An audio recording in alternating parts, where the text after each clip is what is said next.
The fork slipped from my daughter's hand and rang against the china, a thin sound that cut straight through the Sunday dinner chatter. My name is Lauren Hale, I'm 38. When did loving your family start meaning you had to disappear inside it? The candle in the middle of the table flickered, even though no window was open. My mother-in-law's lips curled into that small, satisfied smirk she wore when she thought she was teaching a lesson. She leaned closer to my daughter, voice low, sweet, poisonous. She said my child was old enough to understand sacrifice. Said Disneyland tickets were wasted on a birthday when a cousin needed them more. My daughter stared at her plate. The candlelight shook in her eyes. She didn't cry. That scared me more. Around us, plates scraped. Someone laughed too loudly. My sister-in-law murmured, "It's just family, honey," like that explained anything. My husband stayed seated, silent, his jaw locked. His phone lay face down by his elbow, dark and patient. I reached for my daughter's hand under the table. Her fingers were cold. The candle wax dripped, slow and steady, like time itself refusing to rush. In that moment I understood something quietly devastating. This table was never meant to hold us, only to test how much we were willing to give away. The silence stretched until it grew heavy, pressing against my ears. My daughter's shoulders curled inward, like she was trying to fold herself smaller without anyone noticing. My mother-in-law dabbed her mouth with a napkin, still smirking. "We're just teaching her values," she said, eyes never leaving my child. "Some people give. Others learn later." The candle popped softly. A tiny spark. No one flinched. I wanted to speak. I felt the words climbing up my throat, sharp and burning, but years of Sunday dinners had trained me well. Don't disrupt. Don't embarrass. Don't make things uncomfortable for everyone else. Sacrifice dressed up as manners. My daughter finally looked up. Not at me. At her father. Her voice came out small. "Dad, do I have to?" That question landed harder than any insult. My husband's fingers tightened around his glass. He still didn't look up. My sister-in-law leaned over and whispered something to her son, and he laughed, a quick, careless sound. The chair beside me creaked as my father-in-law shifted, already bored. The candle leaned, wax pooling toward one side, like it had chosen a direction.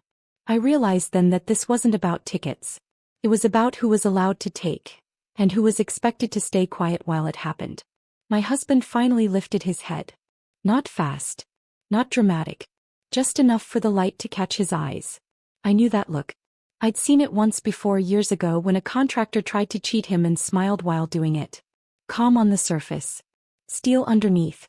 He didn't speak yet. Instead he slid his phone into his palm and stood up slowly. The chair legs scraped the floor long and loud. Conversation died instantly. Even the cousins stopped chewing. "Sit down," his mother said lightly, as if he were a child forgetting his place. He didn't. He unlocked his phone. The sound, soft, mechanical, felt strangely final. My daughter straightened just a little. I felt her fingers tighten around mine. "You're right," my husband said at last, voice even. "Family does come first." The candle flame stilled like it was listening. His mother's smile widened, already victorious. My sister-in-law nodded, satisfied. Someone reached for more bread. Then my husband turned the screen toward the table. "And that's exactly why," he continued, "you should hear this before dessert." The room leaned toward him. Plates paused midair. I felt the air change, thinner, sharper. Whatever was on that phone had weight.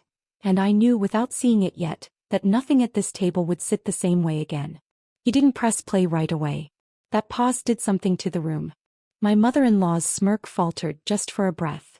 She laughed softly, the kind of laugh that pretends nothing is wrong. "What is this now?" she said. "Another lecture?" My husband glanced at our daughter before answering. "No," he said. "It's a reminder." He tapped the screen. At first there was only the sound of a room, muffled voices, clinking glasses, a chair scraping back. Familiar. Too familiar. I recognized it before my mind wanted to. It was this dining room. Last Christmas. Same candle holder. Same tablecloth with the faint wine stain no one ever washed out. Then her voice came through the speaker. Clear. Confident. Bucking. "She won't say no," my mother-in-law said on the recording. "She never does. And the girl will learn. They always do." The cousin's fork froze halfway to his mouth. My sister-in-law's face drained of color. Someone whispered my name like a warning. The candle guttered, smoke curling upward, sharp and bitter. My husband lowered the phone but didn't stop the recording yet. He looked at his mother, really looked at her, and said quietly, "You told us family comes first. I believed you." The room held its breath. No one moved. The recording kept going, filling the space she used to control. Her voice laughed softly, followed by another voice, my sister-in-law's this time. "It's better if the tickets go to my son. He's just a kid. She'll forget." My daughter didn't forget. I felt her breathing change beside me, shallow and careful, like she was learning something she couldn't unlearn. "Turn that off," my mother-in-law snapped, standing now. Her chair tipped back and hit the wall. "This is private." My husband finally stopped the audio. The silence afterward rang louder than the recording ever did. "Private," he said. "You sent it to me. You wanted me to hear it. You just didn't expect me to remember." The candle went out. A thin line of smoke rose between us, twisting like it was trying to escape the room. Someone cleared their throat. My father-in-law stared at the table, suddenly very interested in the grain of the wood. My sister-in-law whispered, "You're overreacting." That was the moment my husband's hand reached into his jacket again. This time he didn't pull out his phone. He pulled out an envelope. White. Thick. Visual. He placed it gently on the table, right next to the melted candle wax. "And this," he said, "is what comes next." No one touched the envelope.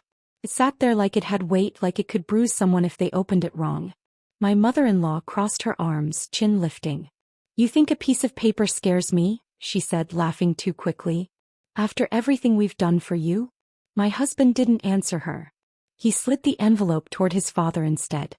"You should read it," he said. Out loud. My father-in-law hesitated. His hands weren't shaking, but they weren't steady either. When he opened it, the sound tore through the quiet room. Paper against paper. Final. His eyes moved left to right. Then slowed. "What is it?" my sister-in-law asked, already standing. "A notice," he said, voice flat. "Effective immediately." My husband finally looked at his mother again. "You said sacrifice builds character. So we stopped sacrificing." I felt my daughter lean into my side. The chair across from us looked empty, like it had been waiting all night for this moment. My mother-in-law's face tightened. "You wouldn't," she said. Not a question. A plea wrapped in anger. My husband nodded once. "We already did." Outside, a car door slammed. Someone's phone buzzed on the table unanswered. And for the first time I saw fear replace that smirk. "What did you do?" my mother-in-law asked, her voice thinner now, scraped raw around the edges. My husband didn't raise his voice. He didn't need to. "We withdrew," he said. "From the trust. From the joint account. From the little arrangements you like to call temporary." My sister-in-law shook her head hard, like denial could erase paperwork. "That money was for family," she said. "You can't just." "We can," he replied. "Because it was ours." The room felt colder. Not physically. Emotionally. Like the heat had been turned off without warning. I watched my mother-in-law's eyes dart to my daughter, then back to my husband, calculating. Always calculating. "You're punishing a child," she said finally, pointing at my daughter. "No," I said, surprised by how steady my voice sounded. "We're protecting one." The candle stump sat between us, useless now. Wax hardened in uneven ridges, proof that something once warm had burned itself out. My daughter squeezed my hand and whispered, "It's okay, Mom." That almost broke me. My husband picked up his phone again, not to threaten this time but to end it. "We're leaving," he said. "Dinner's over." Chair scraped back. No one tried to stop us. Behind us I heard the sound of someone crying, but not the child they'd tried to teach sacrifice. The drive home was quiet. Not the heavy, angry kind. The kind that settles after a storm when the air finally knows where it belongs. Streetlights slid across the windshield in slow rhythm. My daughter rested her head against the window, eyes open, watching the world pass like she was seeing it differently now. At home she placed the unused Disneyland envelope on the kitchen counter. Carefully. Like it mattered, but didn't own her anymore. "Can we still go someday?" she asked. "Yes," my husband said. "But not as a sacrifice." Later that night, after she fell asleep, I stood alone in the bathroom and looked at myself in the mirror. For the first time in years, I didn't look smaller than I remembered. The woman staring back at me had edges again. My phone buzzed. Voicemails. Messages. Apologies wrapped in panic. I didn't listen. What they lost wasn't a vacation. It was access. Control. The comfort of assuming we would always stay seated, always explain ourselves, always give. The candle from dinner sat in the sink, burned down to nothing. I rinsed the wax away and watched it disappear down the drain. Some lessons don't need to be loud. They just need to be final.